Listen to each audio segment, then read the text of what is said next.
La Iglesia Cristiana Josué, filial Apopa, presenta Verdad y Libertad. Sean todos bienvenidos a este momento de reflexión de la palabra. El tema que este día vamos a compartir con ustedes en la intimidad de sus hogares es la Biblia como el manual de la vida. Acompáñenme por favor al Evangelio de Juan, capítulo 5, versículo 39. Dice así la palabra: escudriñad las Escrituras, porque a vosotros os parece que en ellas tenéis la vida eterna, y ellas son las que dan testimonio de mí. Hermano, todo lo que el hombre ha creado tiene un manual. El hombre ha creado refrigeradoras y trae un manual, ha creado relojes, equipos de sonido, y todo lo que el hombre ha creado trae un manual del fabricante para el usuario. Si usted compra una computadora trae un manual tan grande que muchas veces nos cuesta leerlo, pero el no leerlo no nos exonera de las consecuencias de hacer un mal uso de ese equipo. El hombre es un ser mucho más complejo que una máquina y también tiene un manual de la vida. Y ese manual es del fabricante, que es Dios, para nosotros el usuario. En ese manual encontraremos todos aquellos consejos y advertencias que Dios nos hace para llevar una vida fructífera, para responder a muchas interrogantes de la vida. Y hay tres grandes interrogantes en la vida del hombre que este manual nos responde y necesitan responderse en nuestro corazón. Estas tres grandes preguntas son las siguientes. Una es: ¿de dónde vengo? La segunda pregunta es: ¿para qué estoy en la tierra? Y la tercera gran pregunta es: ¿para dónde voy? La primera pregunta, ¿de dónde vengo? La Biblia nos lo dice en Génesis. Dice que Dios creó al hombre a su imagen y semejanza. A imagen y semejanza lo creó, varón y hembra los creó. Venimos de la creación misma de la mano de Dios. No fuimos producto de una evolución animal ni de una gran explosión. El manual de la vida, la Biblia, así lo explica. La segunda gran pregunta que también necesita responderse es: ¿por qué estoy en la tierra? ¿Cuál es mi propósito? ¿Para qué existo? Si Dios me creó, ¿para qué? ¿Cuál fue su propósito? Y la Biblia dice en el Salmo 150, todo lo que respira, alabe al Señor. Fuimos creados para alabar a Dios, para honrar su nombre. Y Colosenses 3:17 nos dice que todo lo que hagáis, de hecho o de palabra, hacedlo todo en el nombre de Jesús, dando gracias a Dios Padre por medio de Él. Nuestra vida tiene que llevar la honra y la adoración para Dios. Es más, dice la Biblia que si Jehová no edifica la casa, en vano trabajan los que la edifican. La tercera gran pregunta, y una de las más interrogantes, de las mayores interrogantes del hombre y las que más preocupa al hombre, es: ¿para dónde voy? ¿Qué hay después de la muerte? ¿Para dónde voy si muero hoy? Y también la Biblia, el manual de nuestra vida, tiene la respuesta a esa gran interrogante. La Biblia nos dice en Juan 11:25, Jesús les dijo a sus discípulos: yo soy la resurrección y la vida. Todo aquel que cree en mí, aunque esté muerto, vivirá. Y más adelante les dice: yo soy el camino, la verdad y la vida, y nadie viene al Padre si no es por mí. El Señor nos está diciendo cuál es el medio por el cual nosotros podemos alcanzar el reino de los cielos. La Biblia nos habla que después de la muerte hay una resurrección para todo aquel que cree en Jesucristo. ¿Por qué Jesús es el único medio para llegar al cielo? ¿Por qué la Biblia, nuestro manual, establece a Jesucristo como el único mediador entre Dios y los hombres? ¿Por qué no hay otro nombre bajo el cielo dado a los hombres en que podamos ser salvos, según la palabra de Dios? Si hacemos referencia a Juan el Bautista, Juan, cuando vio a Jesús, dijo: este es el Cordero de Dios que quita el pecado del mundo. ¿Por qué Juan le llamó a Jesús el Cordero? Porque en la antigüedad se sacrificaban corderos para expiar el pecado del hombre. La Biblia nos dice en Romanos 6:23, porque la paga del pecado es la muerte.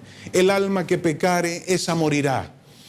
No hay otra moneda, no hay otro medio que pague el pecado si no es la muerte. El aguijón de la muerte es el pecado, y por lo tanto el pecado requiere la muerte del pecador. Pero Dios, en su inmensa misericordia, estableció un medio por el cual el hombre pudiese ser salvo de la condena de la muerte, de la condena del pecado. Y que en la antigüedad se sacrificaba un cordero, porque la ira de Dios sobre el pecado no podía pasar por alto, pero Dios estableció que el justo pagase por los injustos, y el cordero era sacrificado, y la ira de Dios por el pecado, en vez de caer sobre el culpable, que era el hombre, el pecador, caía sobre el animal, que era inocente. Y la sangre de ese animal era rociada en el arca del pacto, donde estaban las tablas de la ley, haciendo alusión que la ley había sido sustituida y había sido cambiada por la gracia a través de la sangre de Jesucristo. Es a través del Cordero. Cristo es el Cordero sacrificado de una vez y para siempre por el pecado de todos nosotros. Ahora, este Cordero tenía que llevar ciertas características. El Cordero tenía que ser un macho cabrío, tenía que ser perfecto, puro, sin mancha. ¿Por qué? Porque era una figura del Cordero que iba a venir. Dice la Biblia que al que no conoció pecado, por nosotros lo hizo pecado para que fuésemos justicia de Dios en él. Cristo es el Cordero de Dios. Y Juan 3:16 nos dice, porque de tal manera amó Dios al mundo, que ha dado a su Hijo unigénito para que todo aquel que en él cree no se pierda, mas tenga vida eterna.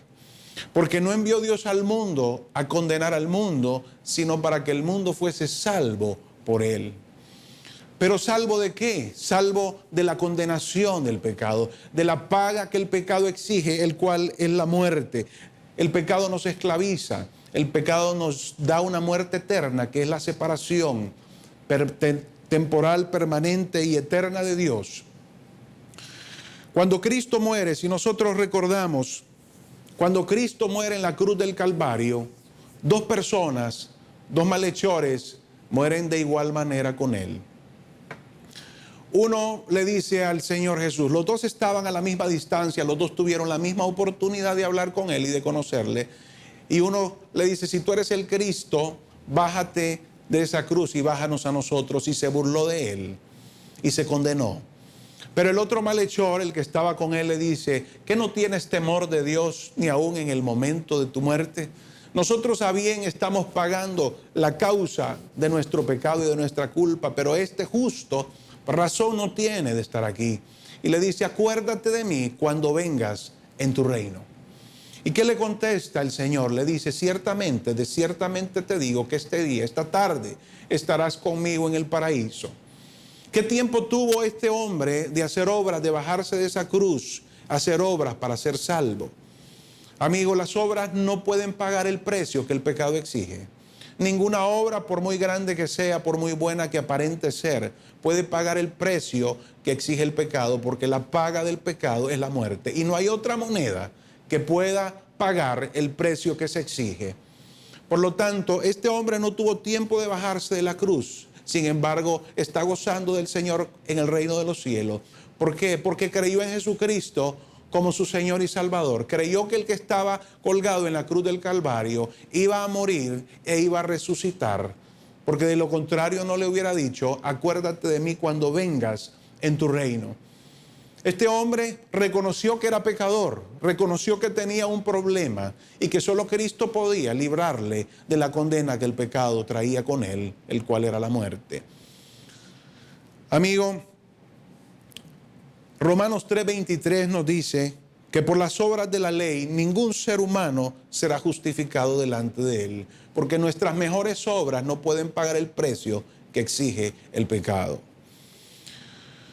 Efesios 2:8-9 nos dice, porque por gracia sois salvos por medio de la fe, y esto no de vosotros, pues es don de Dios, no por obras para que nadie se gloríe. Hermanos, solamente el sacrificio expiatorio de Cristo en la cruz del Calvario puede ser nuestro sustituto. Cuando lleguemos al cielo, si llegamos al cielo, no diremos estamos aquí porque mira lo bueno que yo fui en la tierra, porque entonces la gloria y la honra ya no serían para el Cordero, sino serían para el hombre, y el cielo estaría lleno de orgullosos. La Biblia nos dice que si llegamos al cielo, llegaremos ahí porque la sangre de Cristo nos limpió, nos lavó, nos redimió de nuestros pecados, y ha sido por su gracia, por los méritos de Cristo, que nosotros llegaremos a su presencia, de tal manera que podamos decir, digno es el Cordero de Dios, digno de recibir la gloria, la honra, la alabanza y el imperio por los siglos de los siglos. Hermanos, amigos, La humanidad se divide en dos. Cuando Cristo muere en la cruz del Calvario, la humanidad se divide en dos. Los que se salvan y los que se pierden. Los que deciden condenarse, porque Dios no condena a nadie. Dice la Biblia que Dios no quiere que nadie se pierda, mas todos procedan al arrepentimiento. Dios no condena a nadie. Dios nos ha dado el libre albedrío y nosotros podemos decidir a dónde pasar nuestra eternidad. Decidamos, la humanidad se divide en dos. Uno decidió rechazar a Jesucristo y condenarse, pero el otro decidió aceptarlo y salvarse. Solo hay dos, en dos situaciones podemos estar, del lado de los que se salvan o del lado de los que se pierden. ¿De qué lado se encuentra usted, amigo mío? ¿Está del lado de los que se salvan o del lado de los que se pierden? Jesús dijo: yo soy la puerta, el que por mí entrare será salvo. Yo soy el pan de vida, el que comiere de este pan vivirá eternamente. Amigo, para que las obras puedan salvarle, usted tiene que haber nacido sin pecado, haber vivido sin pecado y haber muerto sin pecado. Y esa condición y esa característica solo hay una persona en la historia de la humanidad que la tiene, se llama Jesucristo. Al que no conoció pecado, dice la Biblia, por nosotros lo hizo pecado, para que fuésemos justicia de Dios en él.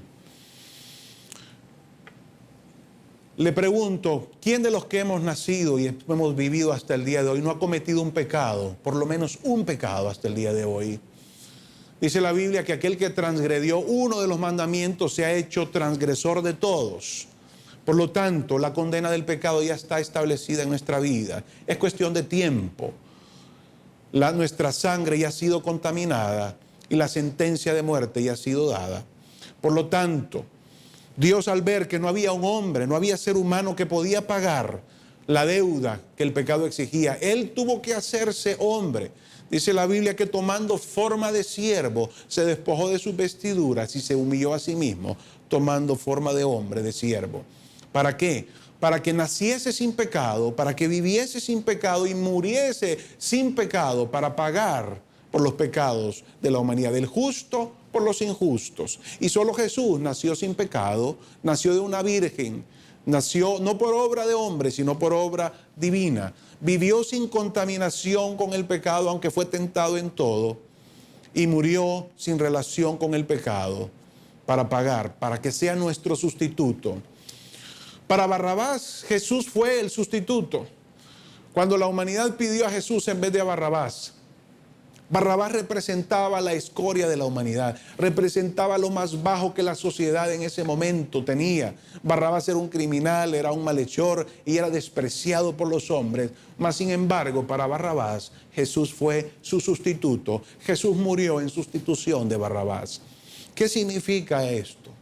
Significa que Jesús paga el precio más grande, el precio del pecado. No importa qué tan grande haya sido su pecado, no importa los pecados que usted haya cometido, no importa cuál haya sido su vida pasada, Cristo puede lavarle, limpiarle y perdonarle de todos sus pecados sin acordarse nunca más de ellos. Así como para Barrabás fue su sustituto, permita que Cristo sea también su sustituto. Porque el Señor nos dice en Isaías 1:18, venid luego y estemos a cuenta, dice el Señor. Si tu pecado fuese como la grana, como la nieve será emblanquecido. Si fuere rojo como el carmesí, será blanco como la lana. Amigo, en una ocasión me dice una persona que lo invité a la iglesia a conocer del Señor, me dice, no estoy preparado para ir delante del Señor. No me siento limpio, no me siento puro. Yo le digo una cosa, cuando uno va al hospital, usted va al hospital no porque está sano, va al hospital porque está enfermo y reconoce que necesita un médico que le cure su enfermedad. La iglesia es la clínica del alma.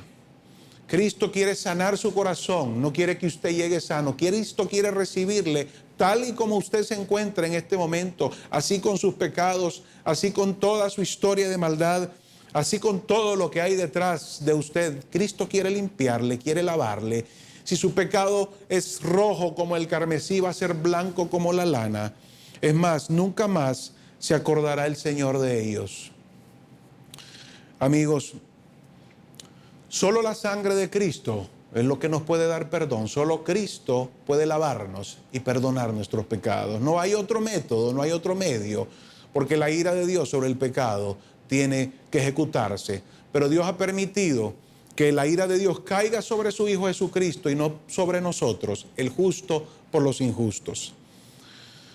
Cuando los hebreos salieron de Egipto, antes de salir, Dios envió una plaga y le dijo a su pueblo que sacrificaran un cordero y que la sangre de ese cordero fuese rociada en los dinteles de cada uno de los hogares, porque el ángel de la muerte iba a pasar por toda la ciudad de Egipto. Pero donde estuviese la sangre, aquellos hogares, aquellas casas donde la sangre estuviese en el dintel, el ángel de la muerte pasaría por alto, y no habría muerte para ellos. Hermanos, amigos, esa misma sangre es la que hoy puede salvarnos de la muerte y responder a la pregunta: si muero hoy, ¿para dónde iría? Permita hoy que la sangre de Cristo, el Cordero de Dios inmolado, le lave con su sangre y se cumpla lo que dice Hechos 3:19. Así que arrepentíos y convertíos para que sean borrados vuestros pecados, para que vengan del Señor, de la presencia del Señor, tiempos de refrigerio. ¿Está usted cargado? ¿Está usted angustiado? ¿Ya no puede soportar las cargas que conlleva su vida? El Señor dice: venid a mí los que están cargados y agobiados de vuestras cargas, que yo os haré descansar. El yugo que el Señor quiere darnos es un yugo ligero y suave. Hermanos, amigos, confiese hoy a Jesucristo como Señor y Salvador de su vida. Quizás mañana sea demasiado tarde. Estemos a cuenta, dice el Señor. Este es el tiempo de salvación. Este es el tiempo en que Cristo quiere limpiarlo, perdonar su vida, limpiar sus pecados y hacerlo hijo de Dios, heredero del reino de los cielos. Si quiere aceptar al Señor Jesucristo, si quiere que sus pecados sean perdonados, si quiere que la sentencia de la muerte sea quitada de en medio de su vida, permita que Jesucristo sea su sustituto el día de hoy. Permita y reciba el perdón que Dios nos ofrece a través de su Hijo amado, Jesucristo. Si usted en su corazón siente arrepentimiento y quiere entregar su vida al Señor, repita esta oración conmigo, haciendo una reflexión a Romanos, donde dice: